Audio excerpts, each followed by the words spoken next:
राजा पृथु पूछ रहे हैं नारद जी से कि हे श्रेष्ठ मुनि नारद जी, आपने कार्तिक मास के व्रत में जो तुलसी की जड़ में भगवान विष्णु का निवास बता करके उस स्थान की मिट्टी का पूजन करना बतलाया है। अतः मैं श्री तुलसी जी के महात्म्य को सुनना चाहता हूँ। तुलसी कहाँ और कैसे उत्पन्न हुई, यह बताने की कृपा कीजिए। नारद जी ने कहा, हे राजन, आप सावधान होकर के तुलसी की महत्ता और उनके जन्म का प्राचीन इतिहास सुनिए, जो बड़ा ही महत्व साधकों के जीवन में रखता है। जो भी तुलसी की महत्ता सुनता है, तुलसी का इतिहास सुनता है, वह पुण्य का भागीदार बनता है। एक समय जब देवगुरु बृहस्पति जी और देवराज इंद्र कैलाश पर्वत पर शंकर जी का दर्शन करने के लिए गए, तो भगवान शंकर जी ने अपने भक्तों की परीक्षा ली और उन जटाधारी दिगंबर ने उनके मार्ग में अवरोध डाला।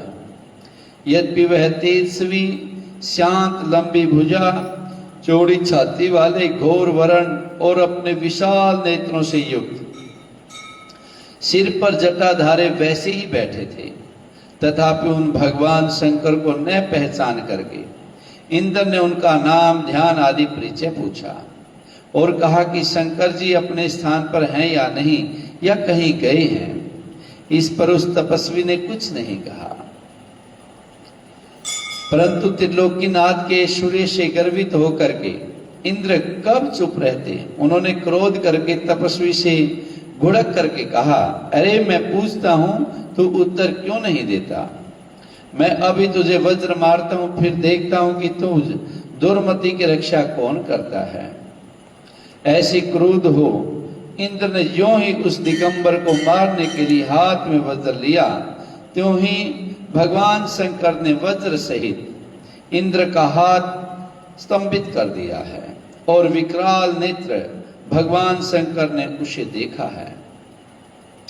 त्यों ही ऐसा विदित हुआ मानो वह दिगंबर प्रज्वलित हो उठा है और तेज से जला देगा। भुजाएं स्तंभित होने से इंद्र के क्रोध और दुख का अंत नहीं रहा, परंतु त्यों ही बृहस्पति जी ने उस पुरुष को प्रज्वलित देखा, त्यों ही अपनी बुद्धि से उसको शंकर भगवान जान करके प्रणाम किया है और दंडवत कर बहुत सी स्तुति भी की है। फिर इंद्र ने भी भगवान शंकर से कहा है, हे दीनानाथ, हे महादेव, आप अपना क्रोध रोक करके इंद्र के अपराध को क्षमा कीजिए। बृहस्पति के यह वचन सुनकर के महेश्वर गंभीर वाणी से कहते हैं, मैं अपने नेत्रों से निकाले हुए क्रोध को कैसे रोकूं? इसलिए कोई भी साधना करते हैं, पूजा करते हैं, आराधना करते हैं, या कोई भी आप लक्ष्य को निर्धारित करते हैं, वह सहजता से लक्ष्य प्राप्त नहीं होता है। उसके बीच में रुकावट जरूर आती है। रुकावट से घबराना नहीं चाहिए, बल्कि इसमें भी परमात्मा की कृपा समझनी चाहिए और भगवान से आराधना करनी चाहिए, स्तुति करनी चाहिए कि हे परमात्मा, ये रुकावट दूर हो जाए। क्रोध नहीं करना चाहिए। ओम नमः शिवाय, हरि ओम नमः शिवाय, ओम नमः शिवाय, हरि ओम नमः, ओम नमः शिवाय, ओम नमः शिवाय, ओम नमः शिवाय, हरि ओम नमः शिवाय, ओम नमः शिवाय, हरि ओम नमः शिवाय। तब बृहस्पति जी ने कहा, हे भगवान, भक्तों पर दया करनी चाहिए। आप अपना भक्त वत्सल नाम सार्थक कीजिए। आप अपने इस तेज को कहीं और स्थापित कर इंद्र का उद्धार कीजिए। तब भगवान शंकर जी ने गुरु बृहस्पति से कहा, मैं तुम्हारी स्तुति से बहुत प्रसन्न हूं। जो तुमने इंद्र का जीवन दान दिलवाया है, मैं विश्वास करता हूं कि मेरे नेत्रों की अग्नि अब इंद्र को पीड़ित नहीं करेगी। बृहस्पति से ऐसा कह करके भगवान शंकर ने अपने माथे से निकाले हुए अग्नि में तेज को अपने हाथ में लेकर के क्षीर सागर में डाल दिया है। फिर लीलाधारी भगवान अंतर्ध्यान हो गए। इस प्रकार जिसको जो जानने की इच्छा थी उसे जानकर इंद्र और बृहस्पति अपने स्थान पर चले गए। तो उस तेज का क्या हुआ जो क्षीर सागर में डाला भगवान शंकर जी ने, ये हम आपको कथा में कल सुनाएंगे। बोलो श्री नारायण भगवान की। ओम नमो भगवते वासुदेवाय। अब एक पौराणिक कथा है चीड़ा और चीड़े की। एक बुढ़िया कार्तिक का व्रत करती थी, तो उसको भगवान कृष्ण जी खिचड़ी का कटोरा रख जाते और बुढ़िया व्रत खोल लेती।